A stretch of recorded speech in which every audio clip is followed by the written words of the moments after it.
Swipe and gripe on a Friday. What's the Jamal Murray concern level? Because we don't have anything else but pretty much freak out over Jamal Murray. We'll talk about who needs to play for Team USA. Plus, why is the world's biggest Embiid supporter Swipa all of a sudden dragging down one of the most regarded and loved NBA players of all time? And can Team Serbia advance to the medal round? We'll do all that and more here on Locked On Nuggets.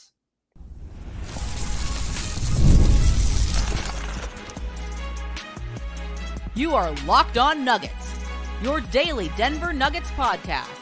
Part of the Locked On Podcast Network, your team every day.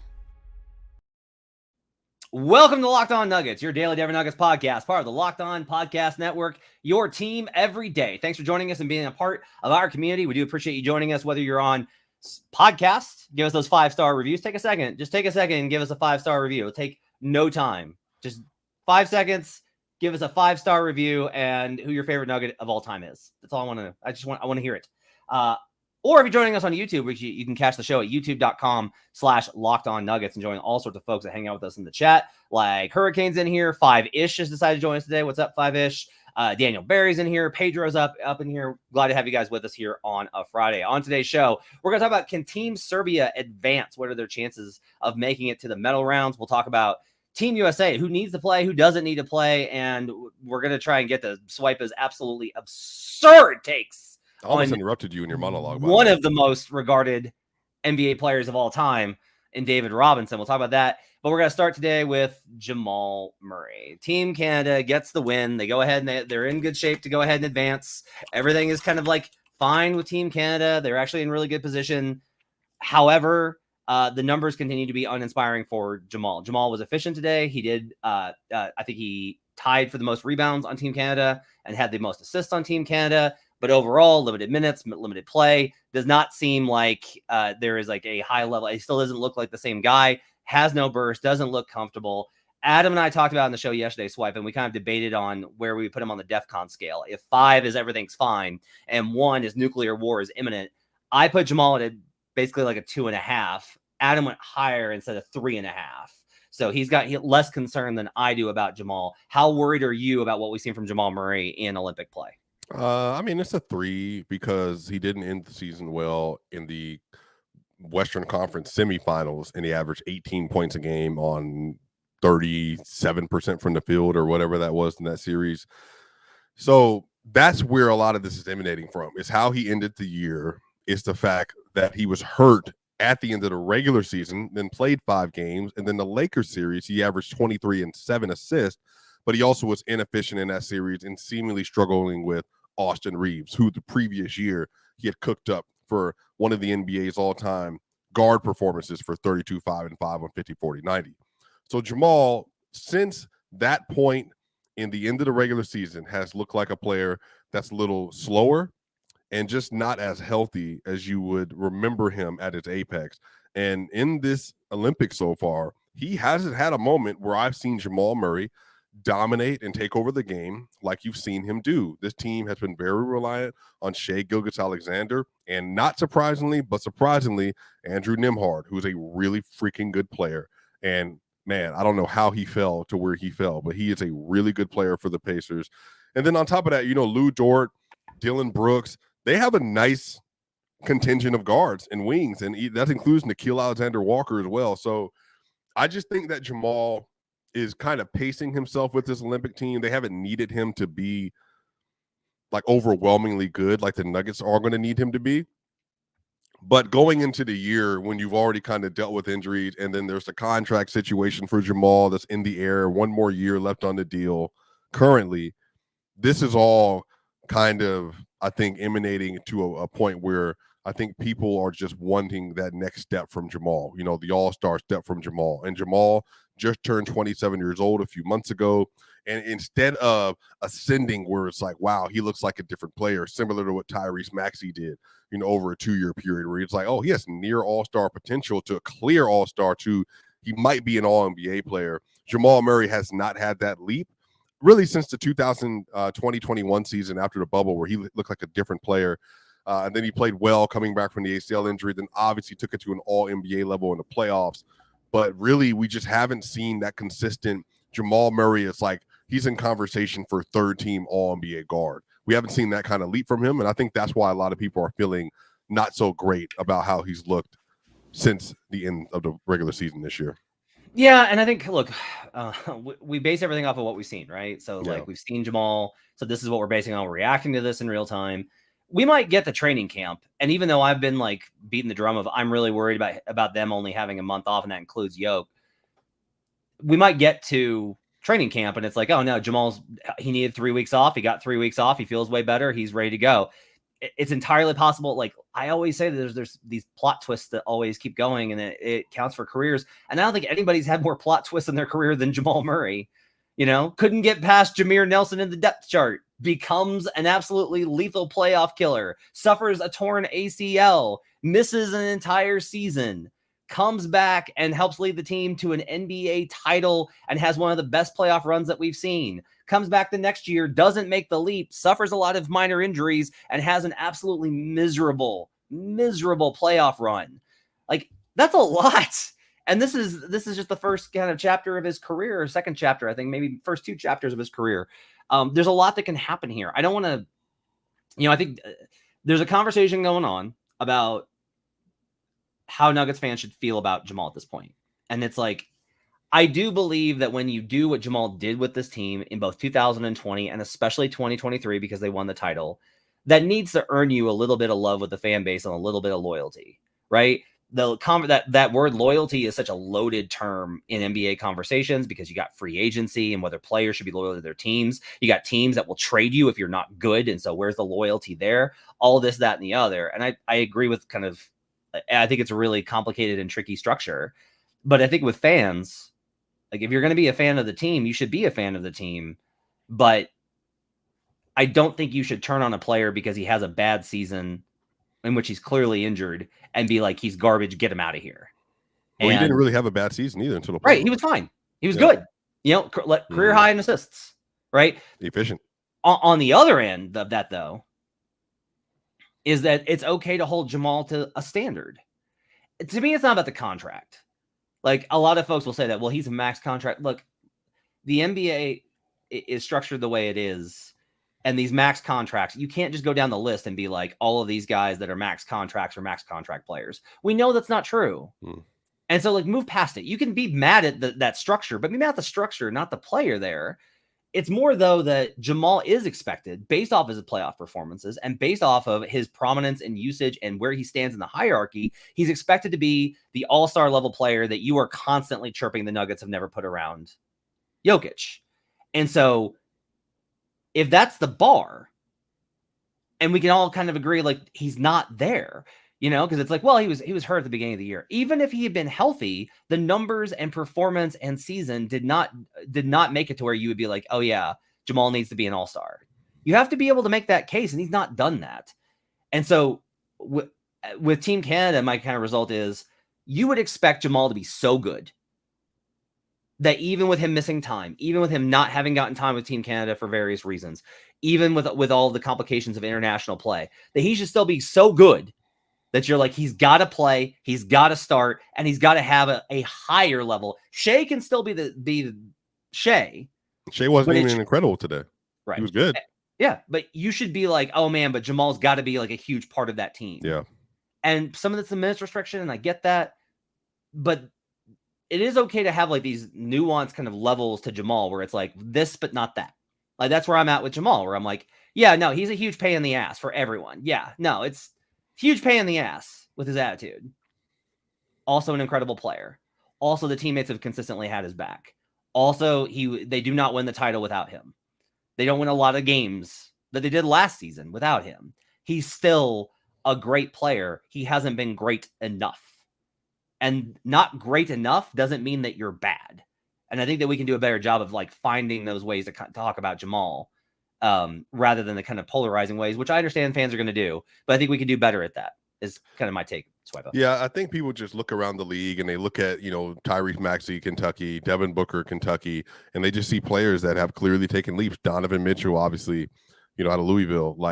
These players come in the league, they're at a certain level, and then at some point in time, 4th, 5th, 6th year, they start turning into these all NBA level talents. And I think people have just been waiting for Jamal to take a similar leap. Similar to Devontae Adams getting drafted by the Green Bay Packers. Matt, first 2 years, he was pretty mid.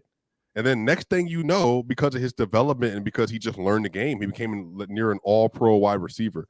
So I really just think that like people are just wanting Jamal to take the leap that you expect players in this position to be able to do. But again, he has in the playoffs. But I think them being healthy and not having as much energy in the playoffs is also tied to Jamal Murray being able to be a better floor raiser in the regular season. And I think personally that if you're going to be the number 2 option on a contending championship level team, then in the regular season, you do have to be able to carry the floor raise, even if you're playing next to maybe the best floor raiser of your generation. It seems like the conversation constantly is like Jamal feeling like, why is this not good enough for you? And the fans kind of being like, because we see more as being capable, right? And that's like an interesting question. I think it's a really interesting question. On the other side, we're going to talk about Team USA for a minute. And Swipe and I have some thoughts on it. Who needs to play? Who doesn't need to play? And then we're going to yell at each other about David Robinson. Just buckle up. We'll do that next here on Locked On Nuggets.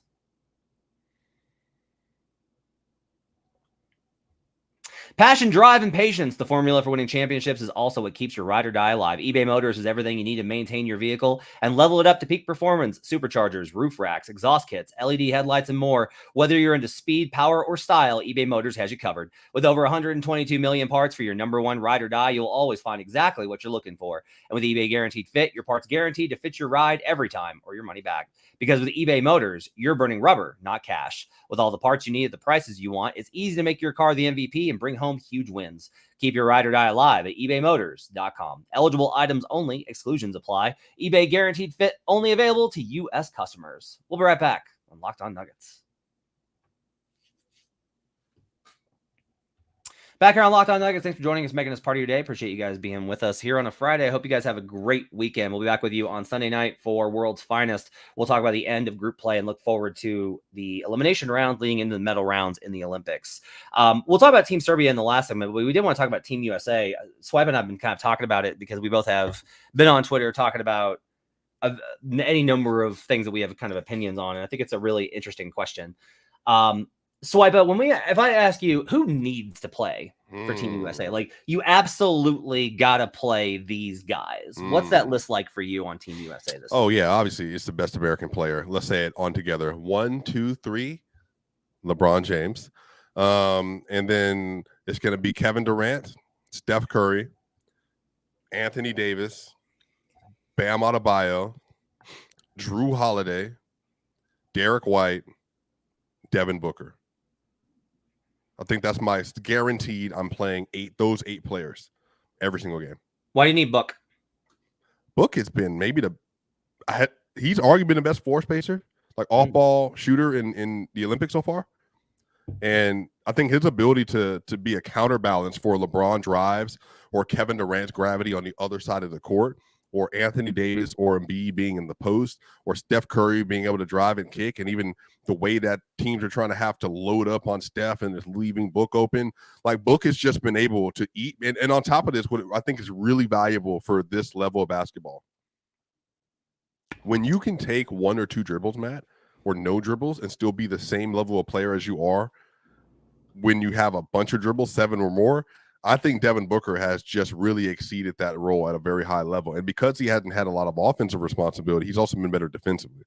And so I think the games that they have played versus South Sudan, versus Serbia, Devin Booker has been a part of the reason why they've been able to extend these leads like they have. And I would even say he's been more integral to their success than Anthony Edwards has. Yeah, Edwards, I think, is in an interesting spot just because I think it's really fascinating that Ant is so like ingrained. And it's when Celtics fans complain about Tatum, I think there's a valid question of who's the better player between Anthony Edwards and Jason Tatum. Like, I think that's a really valid question, and I would lean towards Tatum like pretty conclusively. But that's a question for people. Yeah, I think it is. I think that there's some folks that feel that. Do you agree with me, or do you? No, I think Tatum is obviously better. Okay, so Yeah.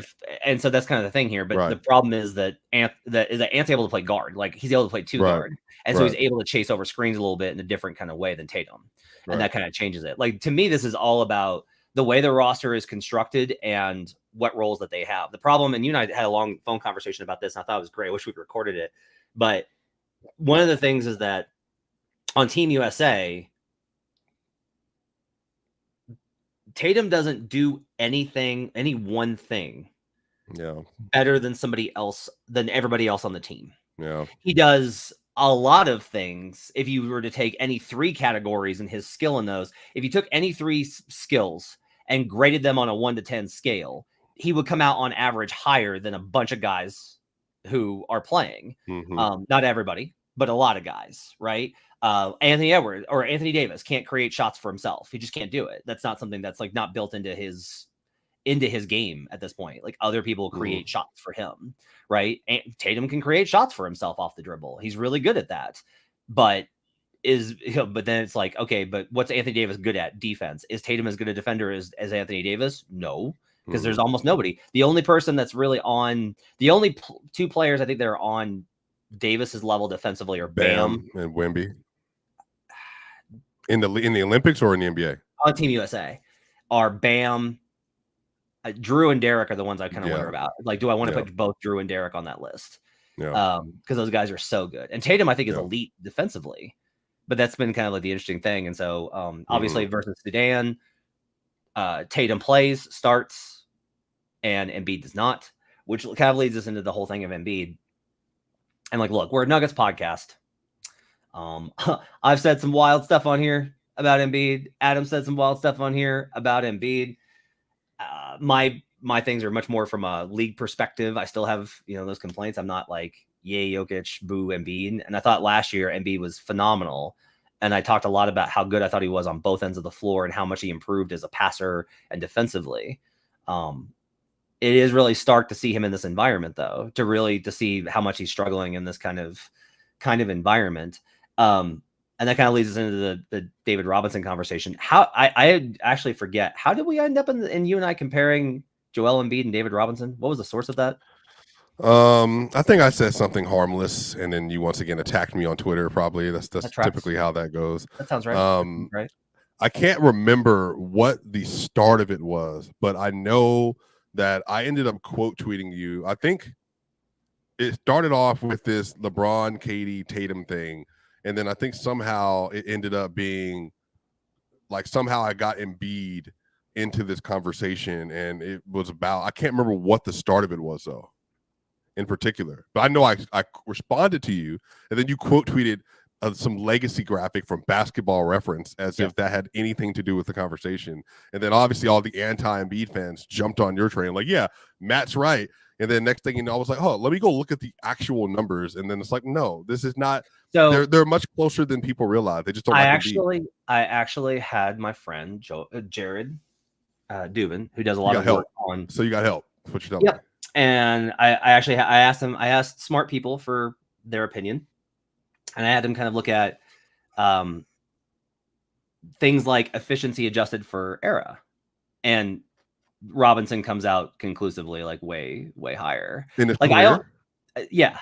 I don't understand how you're really taking this seriously, given that like I know how inflated offensive stats are now.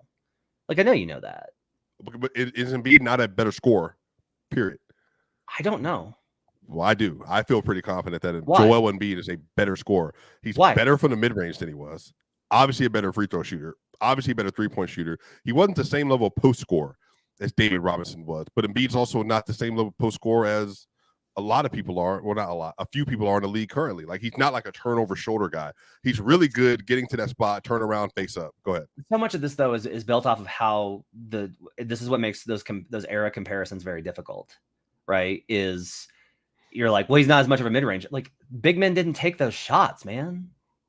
Like big men were not running pick and pop. Didn't shoot mid-range shots. They were not taking pick and pop. They were not running pick and pop mid-range shots with David Robinson. That wasn't. Well, he was still a moderate mid-range shooter though. So it wasn't like there's nobody doing it. And then no. Look, whoa. Let's be very clear on this. if you want to compare Hakeem Olajuwon to David Robinson, I am more than willing to do That's so. not a conversation. Don't even try that. That's not a combo. No. David Robinson, a top 20 player all time. I'd have to think about it. I think he's probably within range. Yeah. Yeah, he's like at 25. I have Hakeem closer to 10.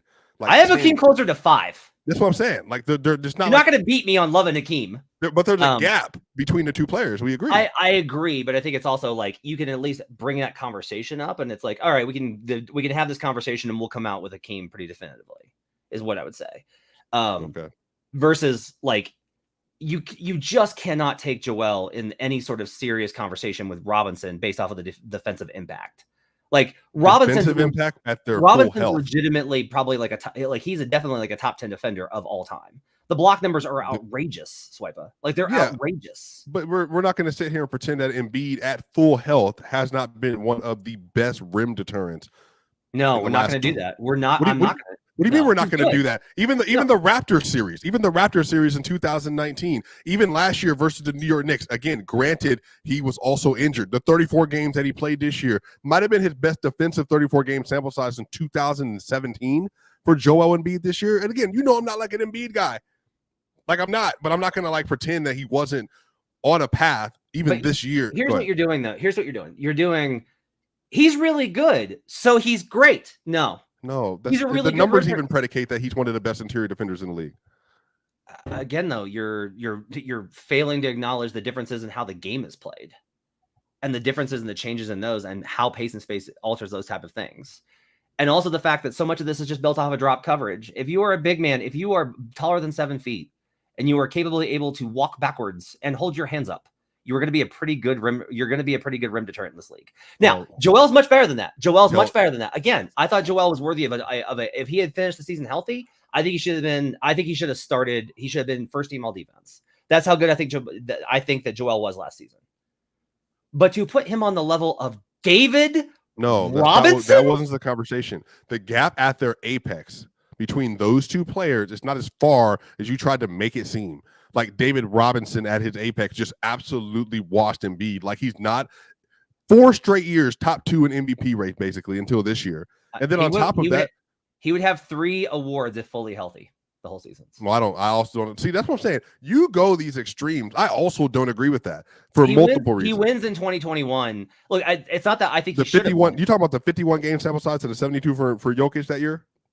So that's what this is what I'm saying though. Is like I'm not even arguing with you about who should have won, Swipe, but this is what you do is you're like, but he shouldn't have won. No, I'm not. No, I agree that Jokic should have won. What are you talking about? I didn't even bring it. Never. In 2021, if he's healthy, the media votes for him.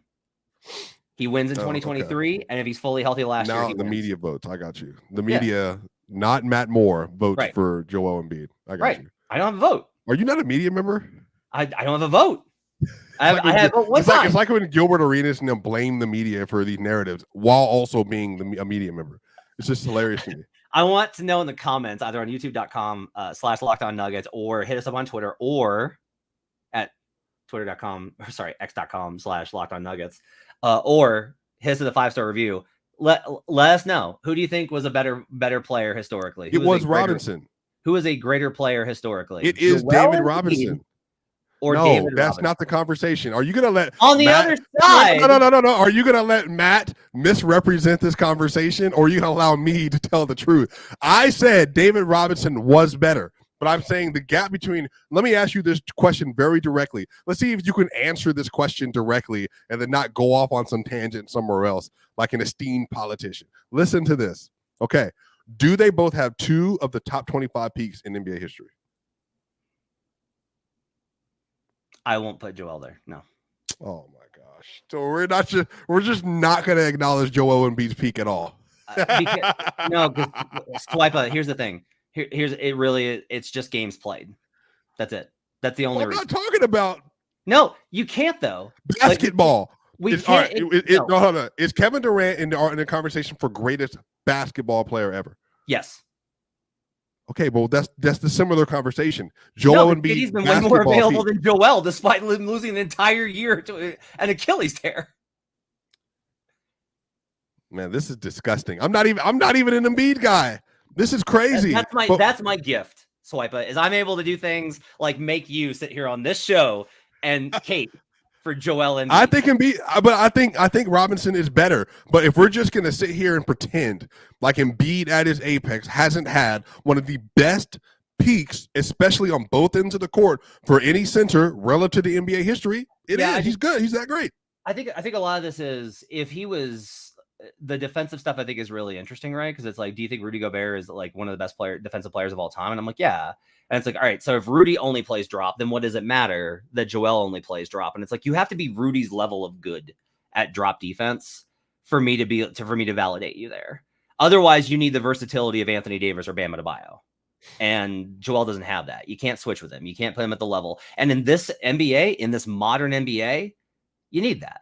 Post-knee surgery. Yeah, post-knee surgeries, Embiid cannot do that. Yeah. On the other side, Team Serbia is going to make it, but can they make it? How far can they go? Can they get into the middle round? We'll talk about that in our final segment.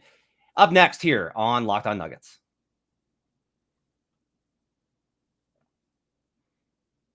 Want to let you know today's show is brought to you by FanDuel. There's so much great stuff to bet on. You can bet during the various games that are going on right now. WNBA will be back here in 2 weeks. Lots of opportunity to get in and buy low on some teams in that space. I'm going to be in on the links as they get Nafisa Collier back. Also, I'm already started on football. I'm looking at all sorts of great options there, including Swipa. The over-under, I think, for the Broncos is 4.5. I think I have. They won 7 last year. Yeah. I have them at 2.5 wins. So you don't believe that? I really do. I actually went. No, through you don't, Matt. You are. Hey, FanDuel. This is the most biased Chiefs fan you have ever seen in your life. By the way, making this prediction. By the way, you could also bet the Chiefs to win the Super Bowl if you want to make some money there. Yeah, minus what? 150.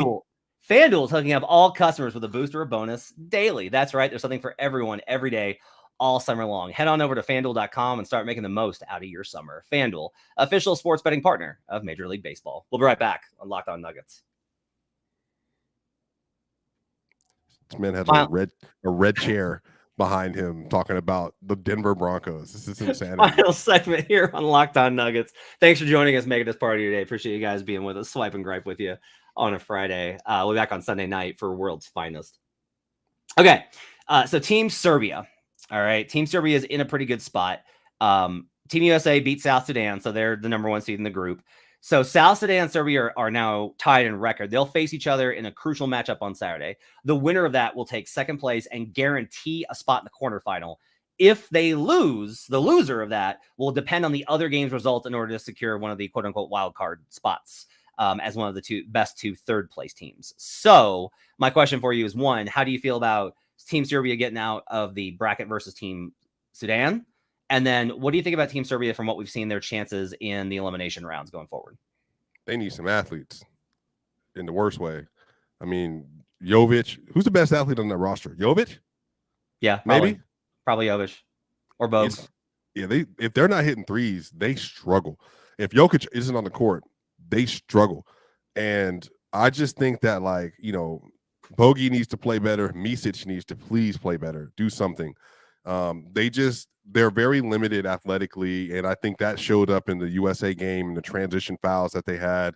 But they're still a very good team with a high ceiling, and so they dominated Puerto Rico the other day. I really am curious to see tomorrow how they deal with South Sudan, because they're going to have a lot of speed and athleticism, and they're also pretty skilled for where they are. So that's going to be a dogfight. I think Jokic is going to have to be like MVP Jokic for them to do anything, and for them to get a medal. I mean, he's going to have to be the clear best player in the Olympics, I think, kind of where they are right now.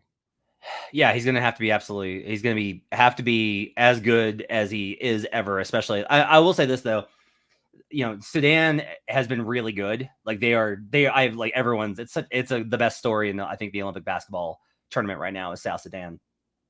But they shouldn't be able to absolutely just mollywop the Team Serbia in the non-Jokic minutes the way Team USA did. Yeah. Right. So I think you have to have Team USA's level in order to dominate the non-Jokic minutes. Now, if they do, that's obviously a disaster, but they're going to need to be able to, I mean, shooting, we talked about this on Monday, that shooting is such a big factor in all these games. They're going to need to be able to find ways to get there.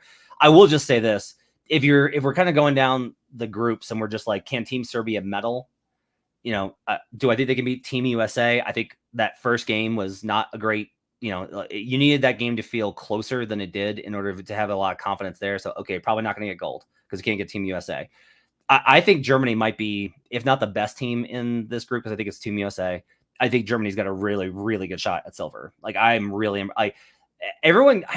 understand it. There was like a lot of conversation about France, and there was a lot of conversation about some of the. I understand with France, with Wemby, but it was kind of based off of the Tony Parker era, and there was some hype around some different teams. And I'm just like, guys, Germany just won the FIBA tournament. Like they just did it, and they have all these really good guys. I love the way Germany plays.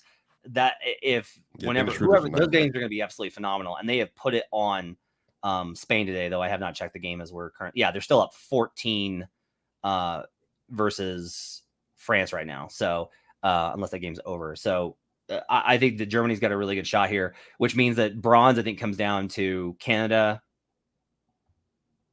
maybe South Sudan. Which I think who else is going to get out, or Serbia. Canada, Serbia could be a really great matchup because I do think Canada's got some holes, especially with the big men. That could be a real problem, but they do have, I think, still a lot more talent. So it's gonna be really interesting to see what this kind of looks like. It is amazing that they do have Jokic. At least I will say this: it's very nice for me as somebody that has to deal with a lot of comments from the itches about why don't you surround Jokic with better players, and being like, see, it's not that easy now, is it? Do you think? How do you put Team Serbia's chances versus Germany? Versus the other teams, versus Canada, versus the other teams that they'll face in those elimination or medal rounds. I mean, the big thing is like the non-Jokic minutes, and they're also not getting good play out of their guards. Like, I mean, if anything, Micic and Bogi should be eating whenever Jokic is in the game, and Jovic has to hit shots. Like, they just have to be able to get more consistent play, and you cannot be like a negative. Matt, you can't be a negative 26 in minutes that Joker's not in the game, or a negative 15 or 20. Like, that's egregious. It cannot be that way. So Serbia can medal, but Canada, they just got a bunch of dudes on the roster that all play their role really well. Every single one of them. They can't rebound worth the crap, but they got shooters, they got perimeter defenders, and they play hard. France, Wemby, Rudy, they already beat them, so they'll probably be able to take care of business versus them. They don't have any outside shooting either. Frank is taking 8 threes a game for whatever reason. And then on the other end of that too, Germany got they're long, they're big, and they're athletic, and they're fast at that point guard spot with Dennis Schroeder. That would be a lot for them to deal with. But again, Joker would dominate in that series. The problem is like when you're playing an Olympic ball, I think the isolation post-up stuff, like, it's just not going to survive a lot. And Jokic obviously would have to hit his 3-pointers too. That's the other side of that equation if he's going to have to be high volume shooter and scorer. But I think Serbia can medal, man. I'm just not like feeling good about how the others are playing on that roster right now. But again, maybe they get some confidence going into the knockout stage and they can take care of business, but they got to take care of South Sudan first. That's 1,000%. Before we get out of here, I have a question for you. I'm going to start top 100 rankings probably here in the next couple weeks. I think I don't remember where I had Jamal. I had him high, had him very high, like 18, 16 last year. And that's like the question of would you rather have Jamal Murray or Devin Booker was like not a question, and then not a question after Book's run to the finals, and then was a question again when Jamal won the title. And now I don't think you can kind of argue it. I don't think you can argue that at all. But my question for you is this. Look at Andrew Nembhard's playoff run. Yeah. Would you rather have Andrew Nembhard right now or Jamal Murray? Jamal Murray. Okay. Yeah. I want to check the temperature on it. Andrew Nembhard. My dream was Andrew Nembhard and Peyton Watson in the second round. That would have been spectacular. But Nembhard's, I don't know, Matt. You covered the draft to a degree. I don't have no idea why he fell as far as he did. It didn't make sense. A big combo guard that can play defense, that had some on-ball skills, and he's a good shooter. I'll just say I'm more focused on like the right now. And for me, like I'm so impressed with what he did last year because Hallie was not in a place with his experience where he could just solve defenses yet. Yeah. And so when they threw this level of attention at him, Nembhard had to be the one to initiate and really attack for that Pacers offense. And he was so good. Round by round. What? But how did the Pacers? I'm sitting here thinking about they're going to have Hallie, Benny's going to be back, Neesmith, and Nembhard. That's their guard rotation. Mhm. And McConnell. Yep. I mean, they're going to be a problem. This is one of the reasons why I've continued to put Hallie above pretty much where everybody else has him. I'm just like, guys, do you understand that he is the engine of one of the best offenses in the NBA in an all-time offensive era? Mm-hmm. Like the list was the Celtics with consistency and then the Pacers. Mm-hmm. And like the Pacers put it on every team. And like the Celtics knew, like the Celtics talked about it, how tough that Pacers team was. They swept them. Mm-hmm. And it was still like a nightmare for them every single game because of how good that offense was. All right, it's got to do it for Locked On Nuggets. Thanks for joining us. Appreciate you guys being with us. We'll be back with you on Sunday night for World's Finest. Check out Swipa on YouTube as well. Check out all of his content across platforms. We'll talk to you guys again next time here on Locked On Nuggets.